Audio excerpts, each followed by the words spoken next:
Okay, so this morning we spoke a little bit about the food energetics, but I wanted to make one more statement about food energetics and how it is the science of nature. And nature expresses itself through the plant and animal world through signs or signatures. Have you ever heard of the expression, the doctrine of signatures? Okay.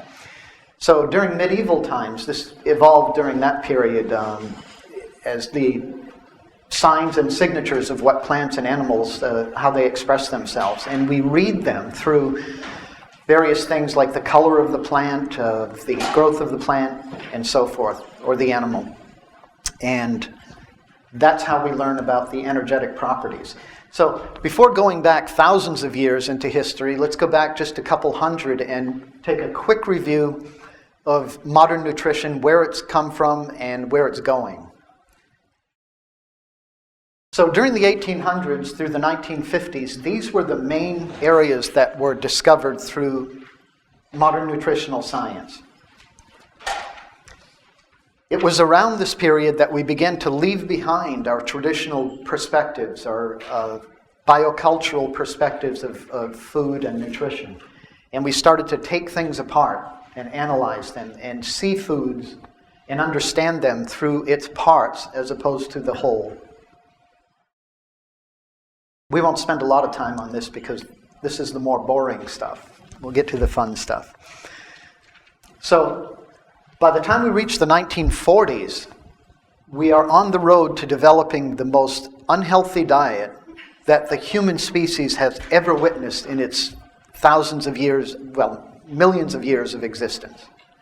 Okay, they say some anthropologists say we have 100,000 years of being a human being. Others say 200,000 years. Yet fire was discovered as a cooking means 1.8 million years ago. So someone was using fire, and I don't think it was a monkey. So from the 1950s to the present,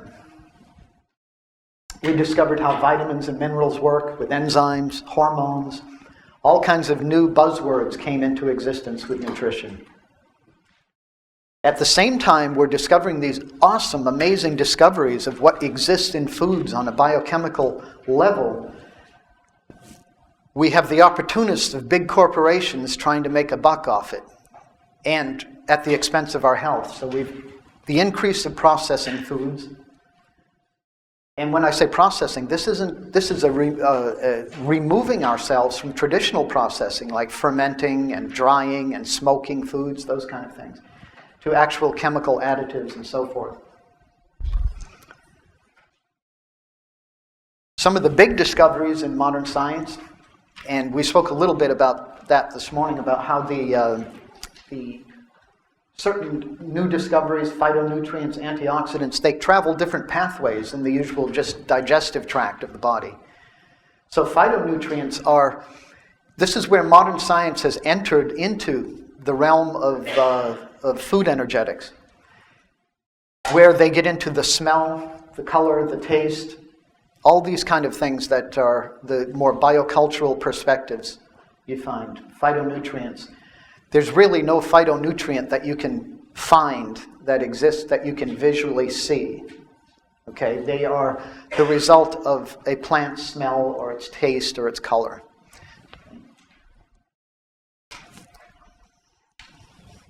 And of course, we have reached that point now where we are genetically altering foods. But we've done it before. We've done it before, and it's absolutely phenomenal what happened thousands of years ago. I know. It sounds esoteric, it sounds outlandish, but it's not. We have enough history now to prove that somewhere, sometime, people altered food at a highly advanced level. Okay, we'll go into that as we move on. So, genetically modified organisms, these kind of things are the dark side of modern science. We have a very bright side where we're learning and exposing ourselves to new biochemical ingredients, but the dark side is behind the scenes, creating all these kind of things that are destroying the environment and so forth.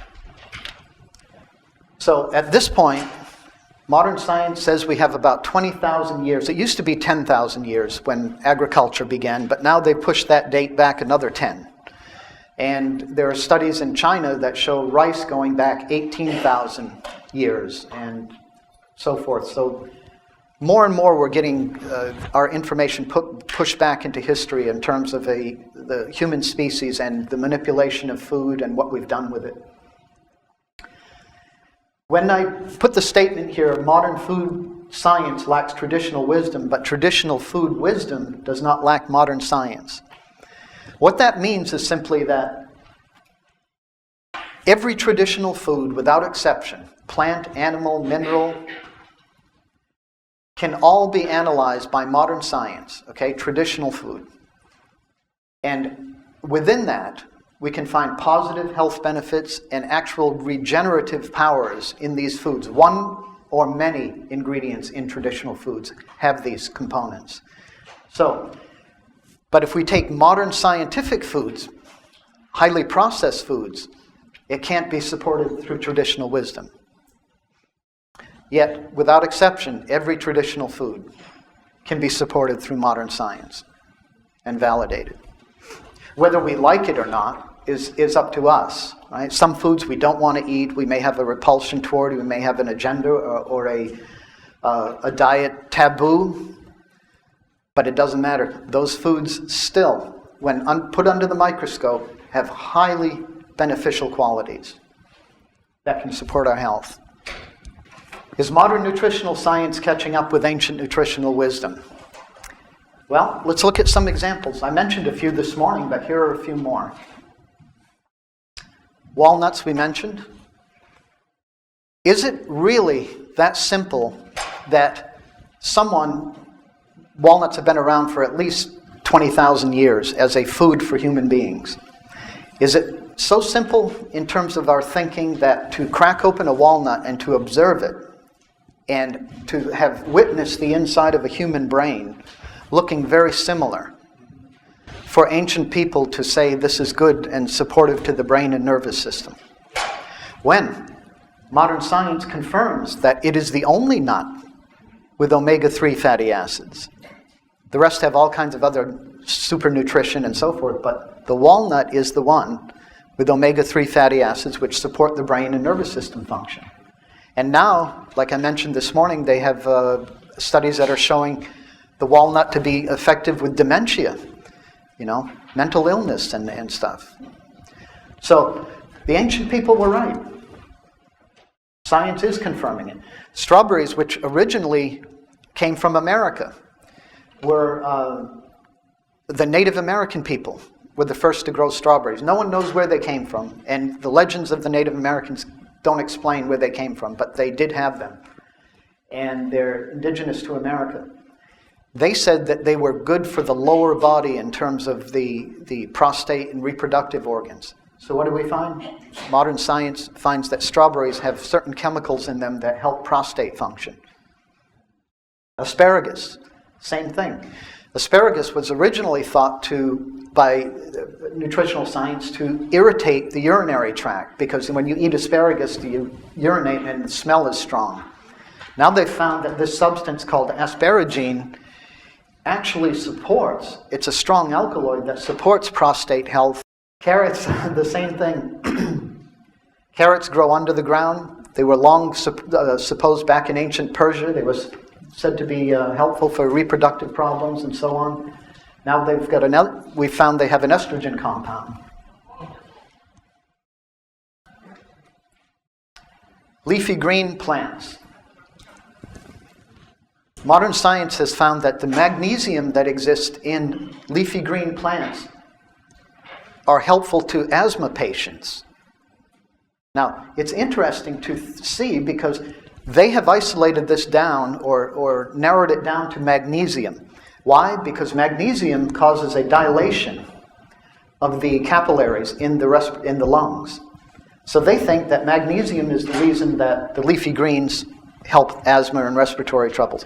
But it can't be magnesium because milk is high in magnesium and calcium, and it doesn't have the same effect. Milk, in fact, can produce more mucus and cause more problems for respiratory troubles. So it's the green itself, and we'll go into those greens and everything in a few moments. Bilberries, blueberries, the blue color, any food you see with blue or purple is high in these antioxidants called anthocyanins, said to support eyesight. Now, you know, in Northern Europe, the Scandinavian cultures, the Vikings said way, way back in their folklore that bilberries and red currants, black currants, those berries, which they only had a short season for in the Scandinavian countries, they grew these and then they dried them so they had them all year round. They say that these berries were good and supportive for eyesight. And it's still, people wonder today about the ancient Vikings and how they could sail those seas, you know, in really adverse weather conditions and at night. And of course, they did follow the stars and everything. But they claimed that those kind of berries helped with their vision at night, in darkness. And now we find, through modern science, that's supporting those kind of legends. Fish used to be called a brain food, right? For a long time. And now we find that, you know, again, we have this substance in it. I'm not even going to try to say that. So, sea urchin. In Japan, sea urchin is called the Japanese Viagra. And works both for men and women. And they happen to be the reproductive organs of the sea urchin. The uni, you know, that you get in a Japanese restaurant. So they thought that it originally lived maybe 10 years and stuff. So in Japanese food lore, we find that not only is it good for sexual enhancement, and sexual energy and vitality, but also good for longevity. So now they find that they don't live 10 years, they live up to 200 years. So again, their legends are proving true. Another one from the Asian culture, Japanese culture, was said to, I don't know if you're familiar with this food, some of you are, I know, but it's a very slimy, sticky kind of food, soybean. And this substance doesn't exist in the soybean. It exists in the final process of the fermented soybean in this particular product. And it goes way, way back in Japan, you know, in their culture.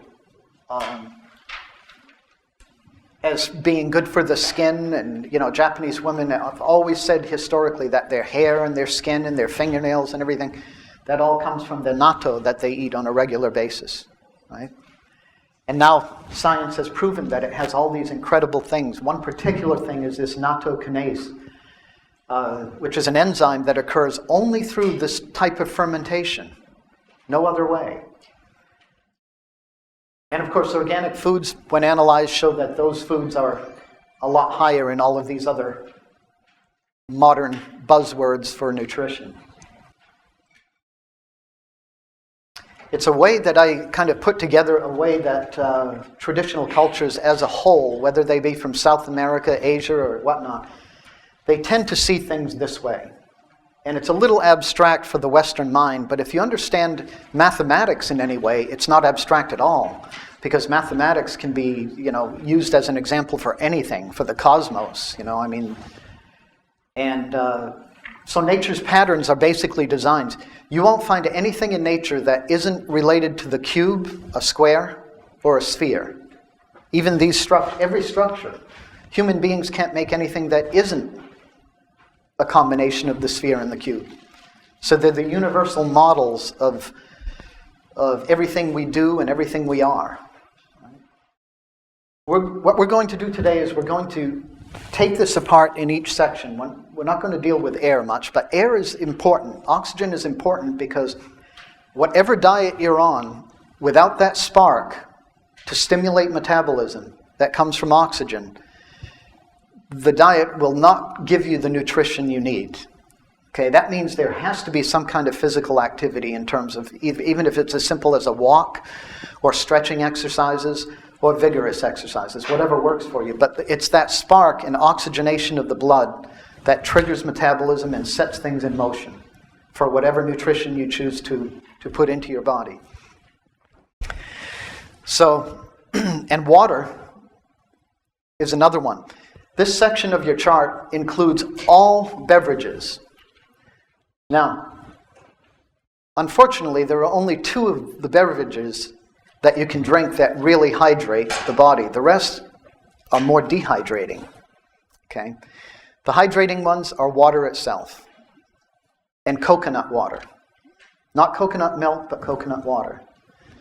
So if you're ever feeling dehydrated, and is, what's the guy's name that wrote Your Body's Many Cries for Water? Brilliant man, Batmadajan was he's an MD out of Iran. He has proven that the body cannot recognize the difference between hunger and thirst. So 99% of the time, when you are hungry, your cells are asking for water, for hydration. So it's really important because, this can become a big problem in terms of, cravings for different foods and things like that. When in actuality, we're not craving anything other than hydration. So our brain doesn't recognize that. Okay? To our brain, it's just like the stomach is empty. I need to put something in it. But 99% of the time, it's hydration that you need.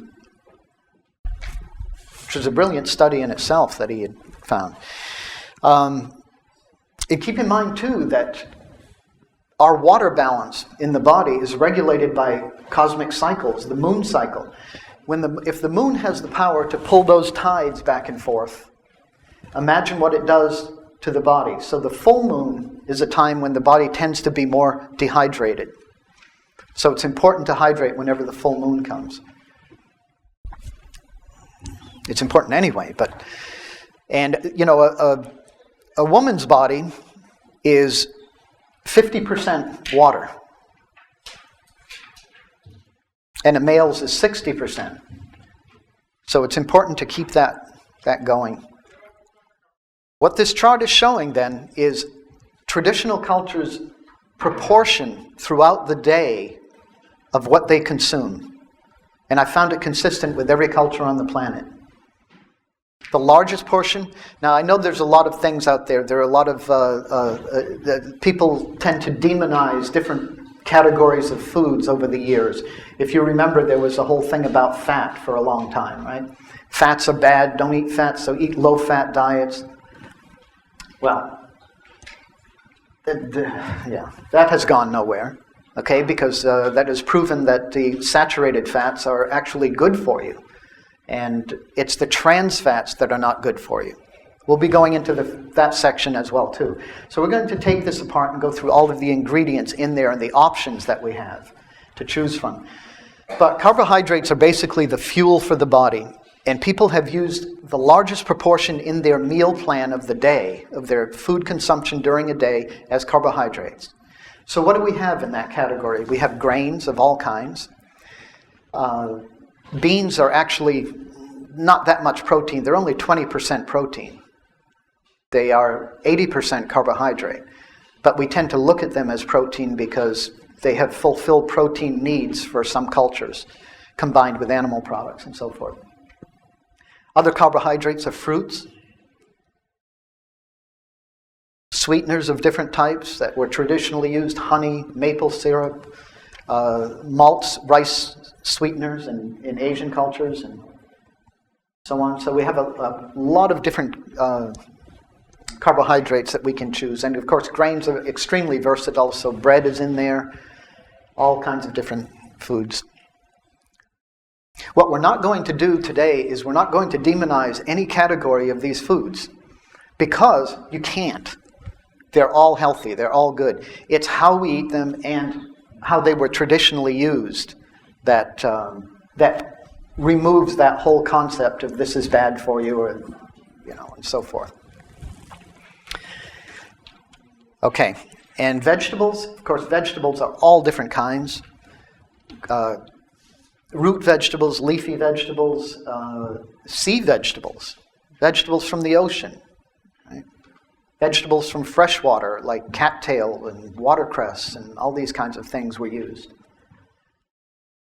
So vegetables represented a little bit smaller proportion of one's diet throughout the day than the carbohydrate.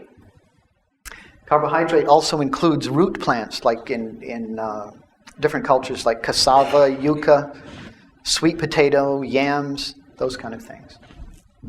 Protein, still a smaller proportion than carbohydrates or vegetables, traditionally consisted of all kinds of animals, dairy products, nuts, seeds, beans. And then you move into the area of fats and oils. We're going to go into that category in detail, all of these categories in detail, with examples. But what we'll do with the fats and oils, we'll take a good look at.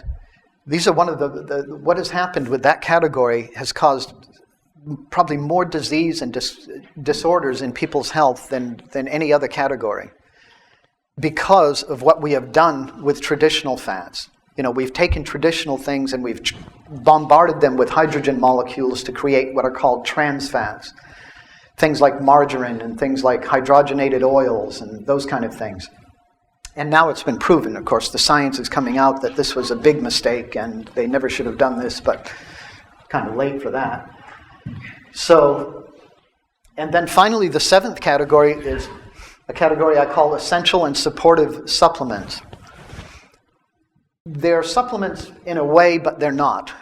These are things that we can use in modern times that really help us, but they're also, the essential ones are things like spices and herbs,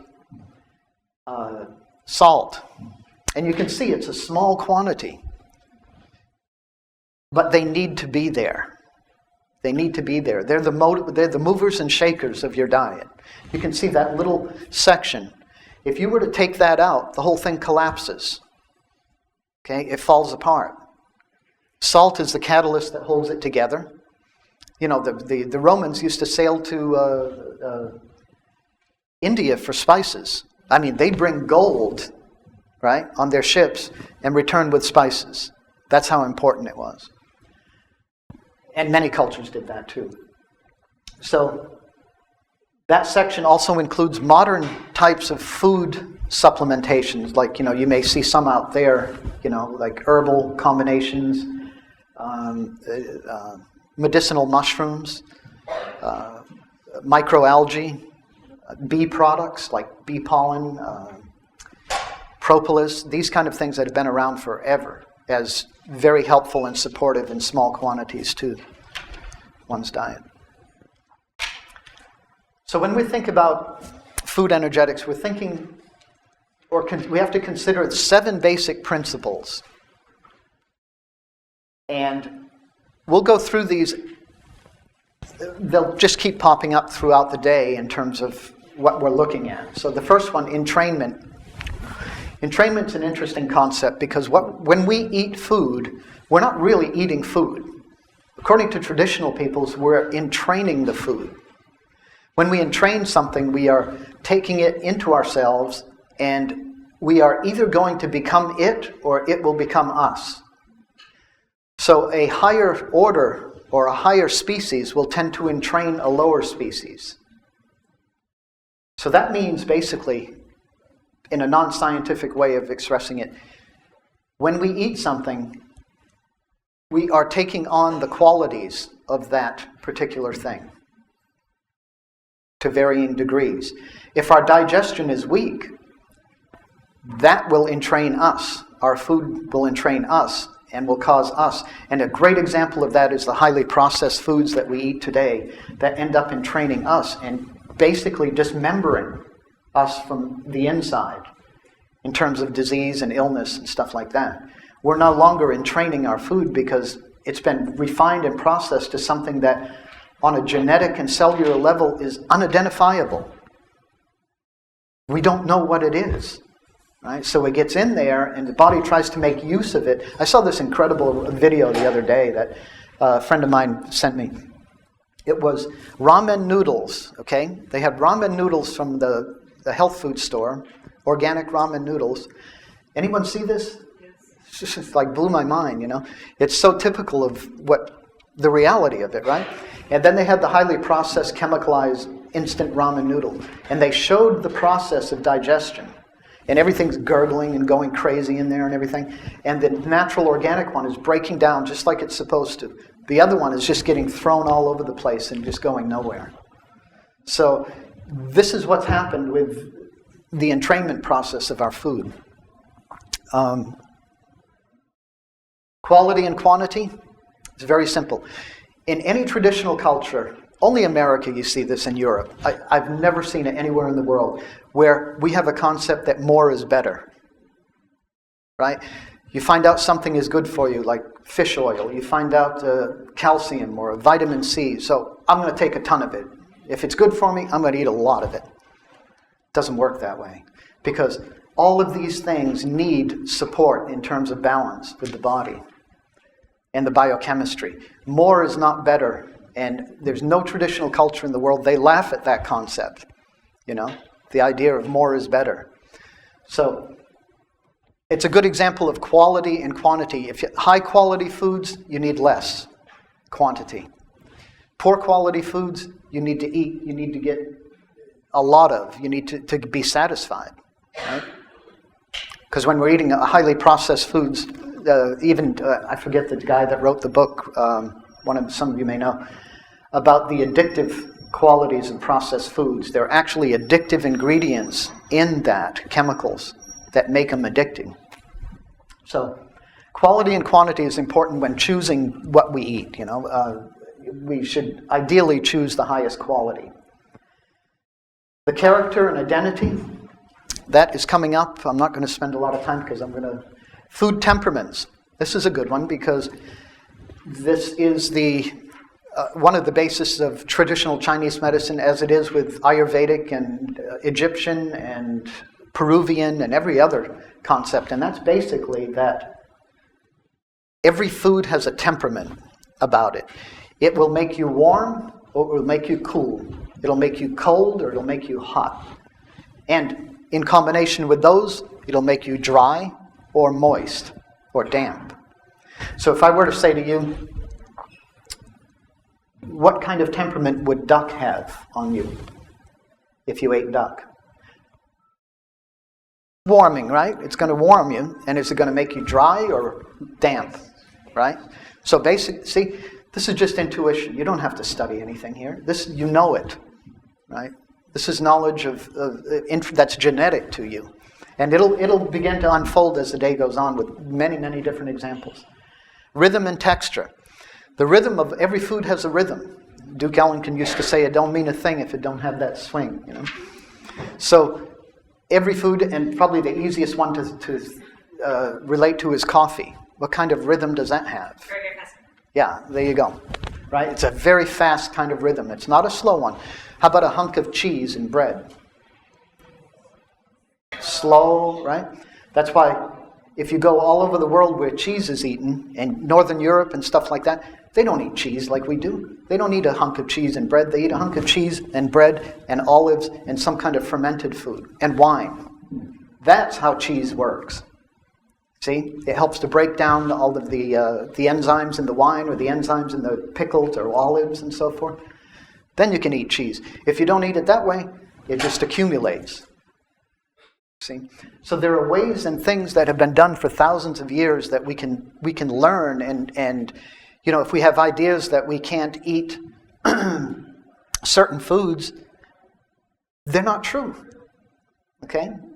Dr. Walter Russell, a great philosopher, made a statement one time. He said, the least important thing in your life is what you believe. Now that turns a lot of people off. But he followed that with, the most important thing is what you know. So we have a lot of beliefs, you know. We might believe our wife is faithful, or our husband is faithful. It doesn't mean anything though, because it's not important. It's what you know that's important. Do you know if she is or he? So the 5 flavors, you've studied traditional Chinese medicine, this concept occurs in many cultures throughout the world, and we'll go into those too. One important thing, though, if you have been studying the 5 flavors, the Western mind tends to think of things in black and white, okay, good and bad, dark and light, whereas in the Chinese culture, traditional Chinese culture, they didn't see the 5 flavors as being good for those specific organs. They saw them as entering those organs. So, example, the sour flavor enters the liver and the gallbladder meridians, right? It doesn't mean it's good for it. It means it enters it. Good example would be if one has cirrhosis of the liver and the liver is basically pickled and shriveled up, sour food is not going to benefit that, right? Because sour foods are like, if you take a sponge, a wet sponge, and you squeeze it, that's what sour foods do on your body tissue. Okay, they're like an astringent. They drain and help to purge toxins and so forth. So with a liver that's in that kind of condition, not so good to eat sour foods. But if you have a liver that is overheated, right, full energy in the liver, and you eat lemons and limes and, vinegar and so forth, it helps to drain that excess. So that understanding, it's a very important understanding about the 5 elements in food, and we'll go through that a little more too. Food transformation. I used to call it food cooking, but it's not cooking. It's beyond that. It's cooking, preserving, fermenting, drying, smoking. All of these ways of preparing foods were done historically all over the world and had different benefits as a result. Entrainment we spoke of a little bit, but here's another way of putting it.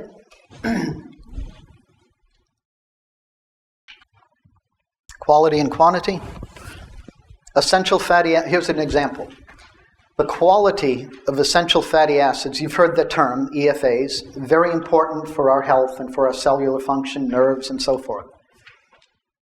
However, you can make a choice by eating flax oil, which I wouldn't suggest because it's extremely toxic, which is the highest plant food in EFAs on the planet, one of them.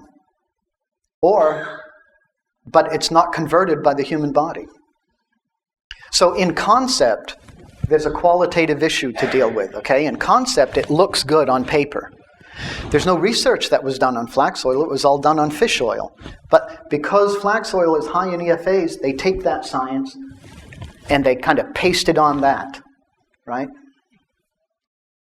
So it's a good example of quality, and it's something that to really be cautious with whenever you're reading scientific reports and so forth. Really consider the quality. When you hear something or read something that's talking about something that's good for you or a component in it, look at other sources that have that in it. And out of those sources, which of those sources, well, here's a good barometer, which source has been around for 1,000 years? Okay? No one's eaten flax oil ever because they couldn't press it, right? Nor would they want to. They used it for paints because it causes the paint to saturate the tissue that whatever it's in, whether it be wood or canvas or whatever, was not used for human consumption. People will say, well, the Bible says at least 20 times it talks about flax. Yes, it does, but not once about food. They talk about it in making clothes. They talk about it in making various things, paint and things like that, never as food. So you see how quality sometimes can be deceptive, right? So it's a really important thing to pay attention to because, if you end up falling for the wrong kind of quality and you think that concept that we mentioned before, more is better, and you start taking a lot of it, then there'll be problems, Okay. The same thing we can use for quality and quantity is the chicken, a free-range chicken and a factory farm chicken. Okay? Factory farm chickens are suffering from arthritis. They have weak bones. Their bones are brittle. They fall apart. But not a free-range chicken. A free-running chicken has healthy bones. They have a healthy personality. They're not depressed. They're not picking at each other and picking their own feathers out and stuff like that. Okay? So quality is important.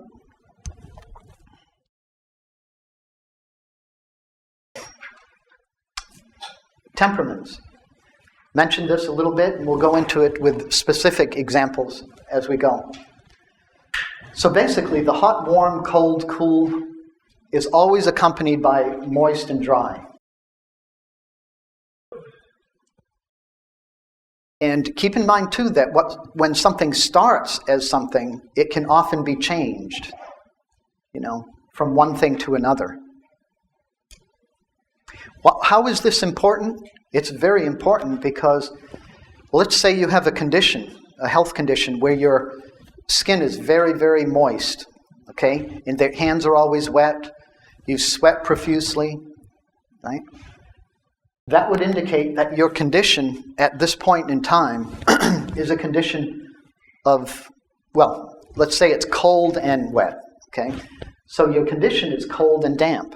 Cold hands, cold feet, a lot of perspiration and moisture. That means you should search your unlimited realm of foods for those that are warm and dry. And take a real good hard look at the ones in your diet currently that are cold and wet. Fruits, raw foods, salads, things like that, ice cream, okay? All these things are contributing to that. So you want to add more of the foods that are opposite of it.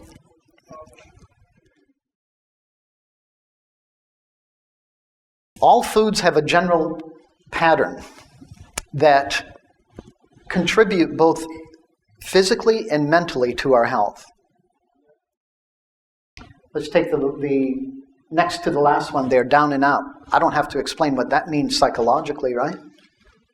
When you're feeling down and out. So the negative side to that energy is when you're feeling like that, it's just like those arrows. Your body feels no energy. You're down, okay? You can't get going. And you're out. But the positive side is you're relaxed, feeling good about yourself, calm, together, right? But relaxed.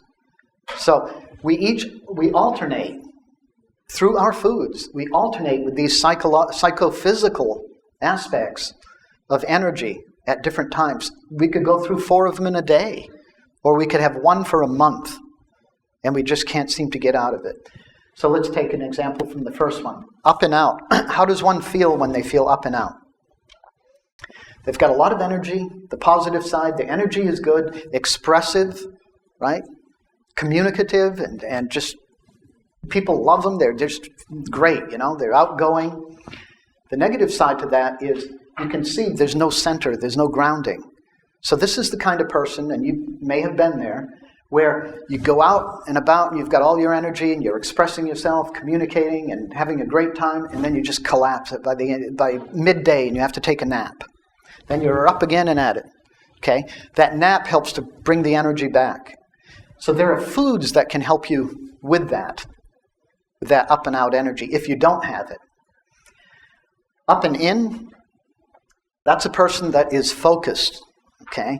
They're on target with everything they do, and they have the energy to back it up. Okay? The negative side to that is they may be really short with you, and to the point, and it may be uncomfortable. You may say, geez, that person's arrogant or self-centered. They may not necessarily be. It's just maybe your interpretation. They just happen to be focused and on. Okay? And there are foods that will contribute to that. Okay? So the negative side is that person is uptight, wound up, and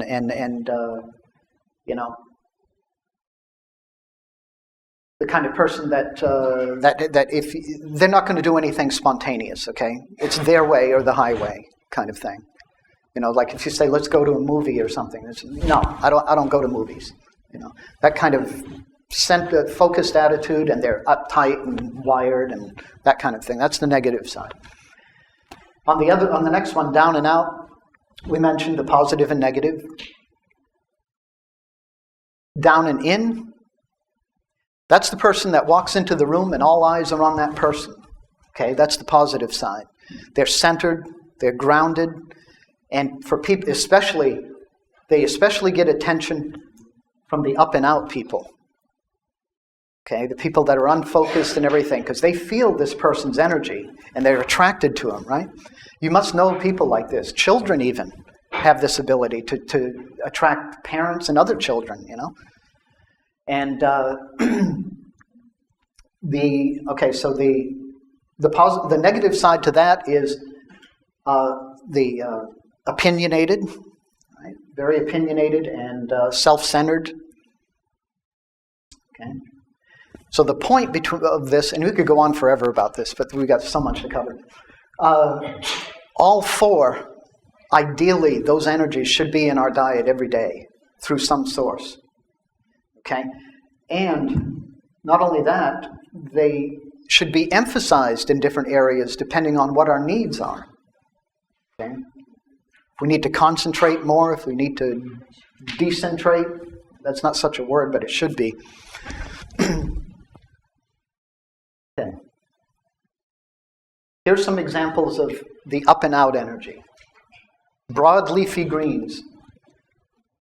So we have like different types of lettuces, spinach, plants that grow up and out. Collard greens, big leaves, right? What are they doing in nature? We mentioned that this morning. They're breathing, okay? So it makes sense that this up and out energy, the opposite of depression is like, you know, animation or feeling uplifted, right? So when one is depressed, these kind of things that are in nature, they are actually eating sunlight. Okay, they're consuming sunlight through photosynthesis, which is something we can't see, but we know it happens. And they are converting this sunlight into nutrition, which is an amazing thing when you think about it. So it helps us, and they're high in chlorophyll, so it helps us to breathe, it helps us to, you know, take that deep breath and relax and you know, get a good perspective on things. So these leafy green plants all help support that up and out energy and the upper part of the body. So traditional cultures would divide the body into three parts. From here up, which includes the heart and lungs, esophagus. The middle part, which includes a number of organs, right? Liver, spleen, pancreas, stomach, kidneys in the back. And then the lower part, which is all the reproductive organs, as well as the large and small intestines. So these leafy green plants are considered to support all of the upper part of the body. And if you look at them, well, you can see from the purple one there, those are like collards or something. You look at the veins and everything in there, right? See how it has like a structure? This is like their own respiratory and circulatory system. They are taking from their root and from the air, from the environment, inorganic minerals, various types of things, to put into their circulatory system. So that in turn, when we consume it, supports our circulatory system, okay, and respiratory system. And again, it gives that energy of up and out, which helps us get up and going, expressing ourselves. Then you have a different category, the up and in, leafy green plants that are tight. You can see how the energy of the earth and the energy of the sunlight and the energy of the cosmos cause these particular greens to have a different nature. So kale, and there's kale here in the upper part. And then dandelion greens, and then you have the scallion or green onion. So these don't have that broad kind of circulation going on. They have rather more a narrow type. And what is the difference between, they're still doing the same thing, they're breathing, right? But what is the difference in terms of using it as for health benefits? One thing we'll notice is if you take all those big broad leafy greens, They contain more water. First point. Okay? These have less water. The broad leafy greens taste is a milder taste.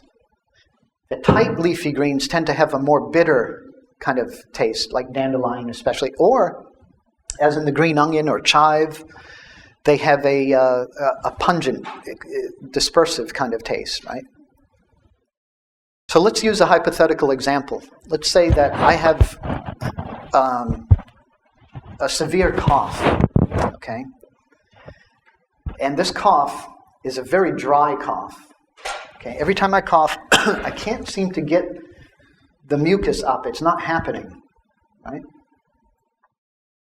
So what is going on? If I want to remedy this, do I go to those broad leafy greens with lots of moisture, or do I go to these tight leafy greens that are dry?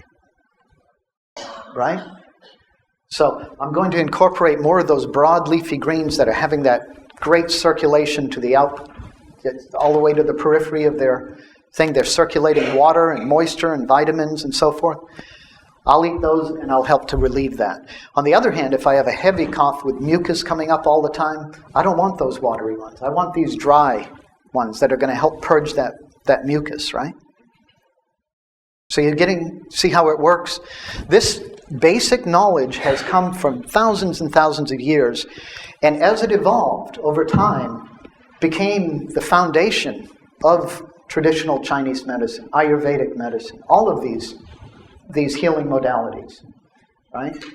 Which were absolutely brilliant, because at some point, thousands of years ago, these people from India and Pakistan and all over the world and China, they took these observations and experiences from their ancestors, handed down repeatedly, over and over, proven over and over, that they formulated and created these concepts of what we know today, of these healing modalities, that, as you know, are very sophisticated in themselves. You know, there's so many details.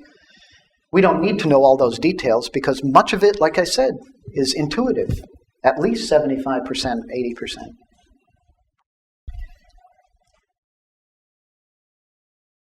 Root vegetables. Okay, so we have onions, turnips up top, and beets at the bottom. They grow under the ground, and what do? What is their role as a plant? Their role is absorption and assimilation. So it's like a light bulb goes off in your head, duh, you know.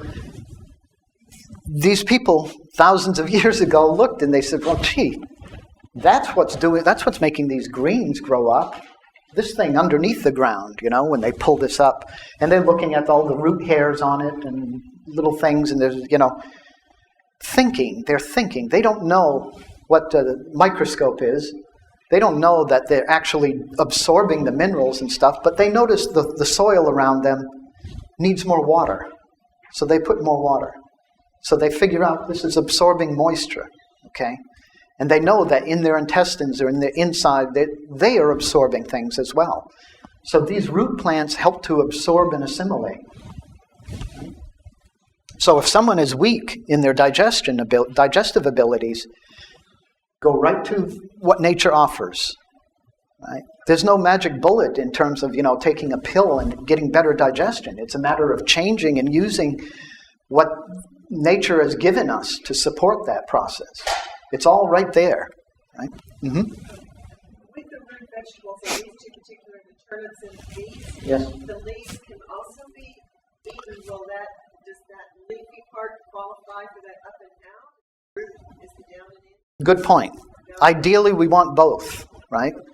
But again, if the condition is of a chronic nature or a serious nature and has been going for a long time, we want to encourage a little more of one or the other, right? But using both are great. Okay? Notice how these are round, though. They have that force of gravity, or what is called the force of heaven, you could call it. It's gravity, the same thing. And then it has the force of the earth, which comes up. That combination in that seed causes this to come out round. Okay? Whereas you don't get that from these. There's a whole different thing. There's a dominant gravitational force on these. Parsnips, burdock root, which is called, that's actually salsify, and carrots. So these root plants have a very strong penetrating kind of energy from the gravitational force. Okay, and that's the down and in energy. Another hypothetical condition. Roots affect from the navel down, right? So hypothetically, let's say we have a digestive problem where one has constipation. Okay, they can't move their bowels, and it's very dry condition. They're thirsty all the time. Their hands are dry, and they can't move their bowels. The difference between these roots, the round ones and these, same as the greens, right? The round ones tend to carry more moisture to them. Also, by the nature of it being down, go back a little bit, down and out, it has a more relaxing effect in the lower body. Okay?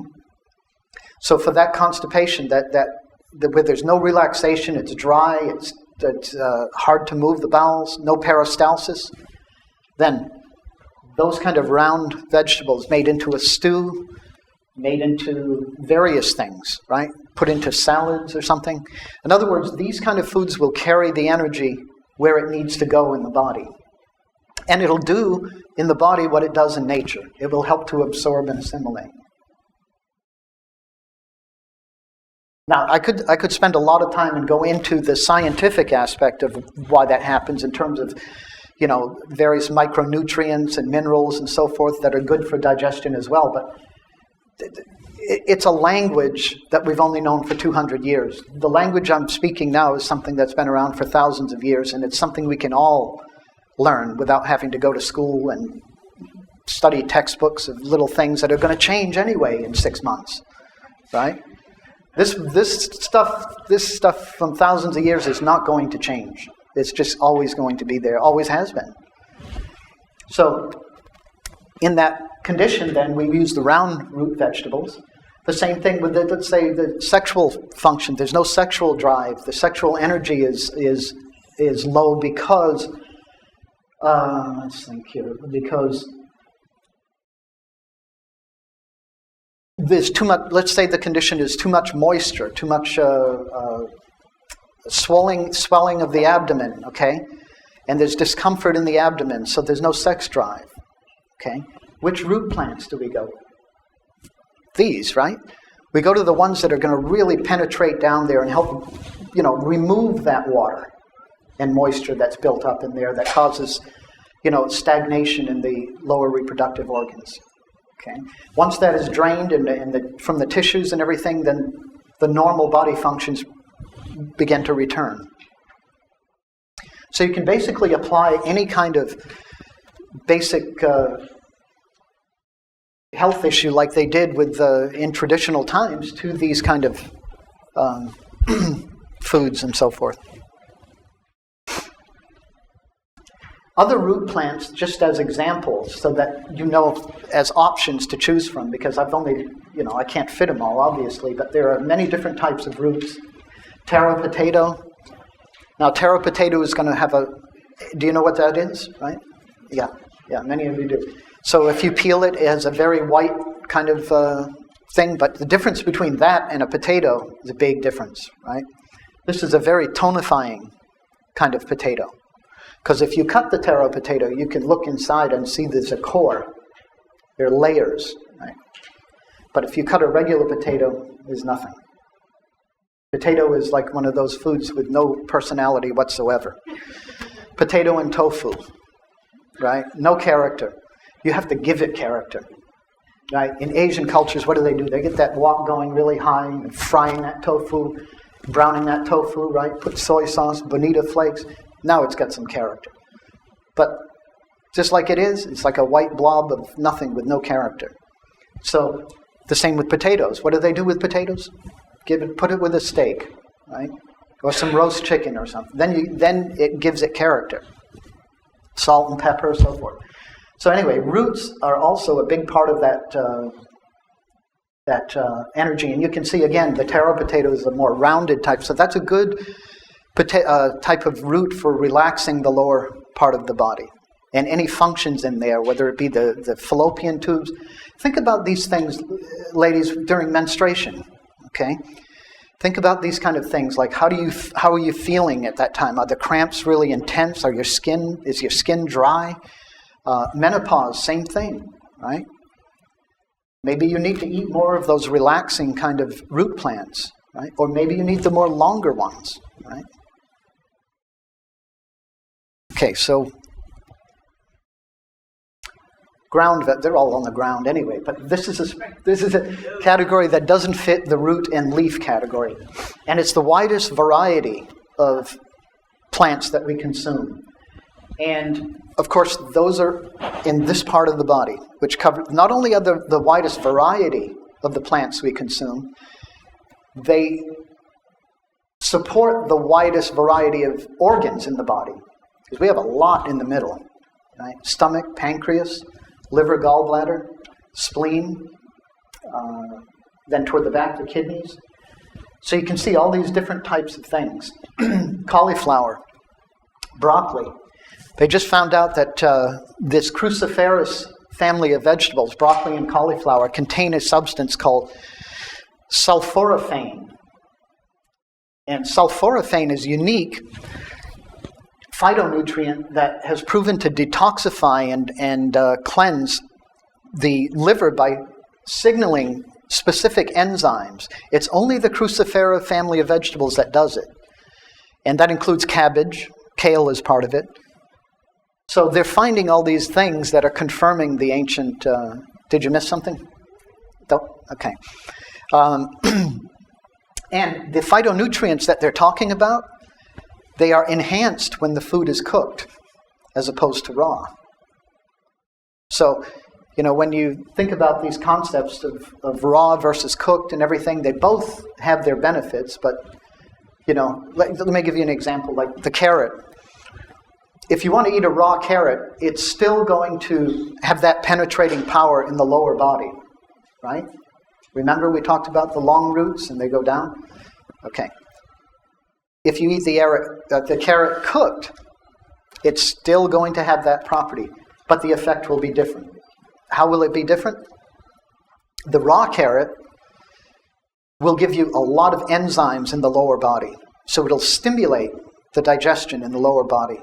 It's going to carry its fibers and everything, but you won't get its vitamin A, because vitamin A is fat-soluble vitamin. So you won't get that from it. Big deal or not?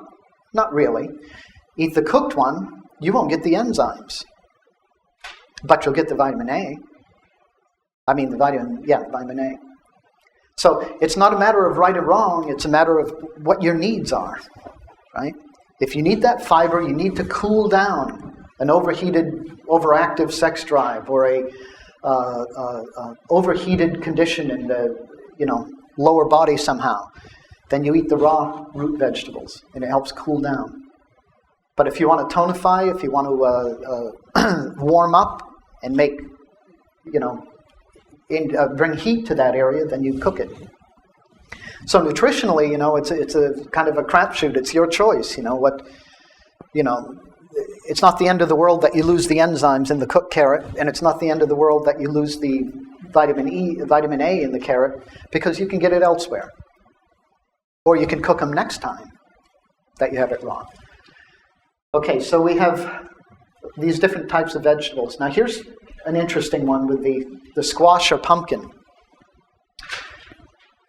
This was an interesting one because a recent study showed that this goes back 12,000 years in Central America. Okay? They don't know where it came from. You know what gourds are, right? At some point, 12,000 years ago, someone took this gourd, which is inedible,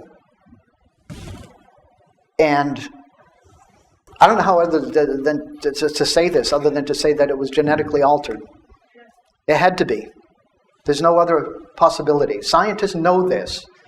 They won't say that, but they'll say that I don't know how it happened, but it happened. So Just accept it. But somehow this thing was altered to a really interesting food. And notice that the vine, watermelon has this too. All the melons have it, and all the... this is its lifeline, okay? And what does that mean from a food energetic perspective is that that's where it's getting its nutrition. So, you know, when you have that green, you plant that green and in the spring, and a matter of a little bit of time, that green is just up and it's like, wow, you know. First it's small, and then you go out a few days later, and after a rain, it's like this big. That doesn't happen with this, because it's not getting its nutrition in a really fast way like the green is. This is like a siphoning tube that is siphoning a real slow process. You plant that in the spring, you don't even get anything till the fall. Right? So what does it say about the energy? It produces a very hard kind of object that has to be cooked. Right? And when it's cooked, it gives you a deep warming sensation. Okay? It reaches its zenith in the fall when one needs that warmth. Right? So it's no accident that it appears at a certain time and that it's nourished in a particular way. Now, watermelon or cantaloupe, if you've ever grown them, you know, you put them in the ground and what happens? So you get this small little, well, first you get this flower thing, comes up, right, the flower. Then a little bit after that, you get a small melon, but within a very short time, that same kind of tube, it drinks differently and it absorbs differently from the environment. So that melon can go from this size in a matter of a week to just huge, right, after a rain or two. But it doesn't happen with the squash. So again, using those two things on the ground, lower body, right, or middle body, what is it going to do?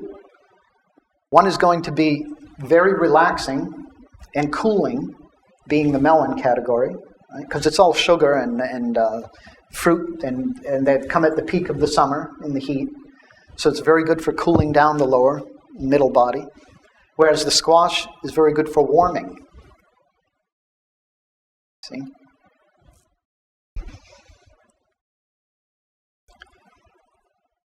Okay.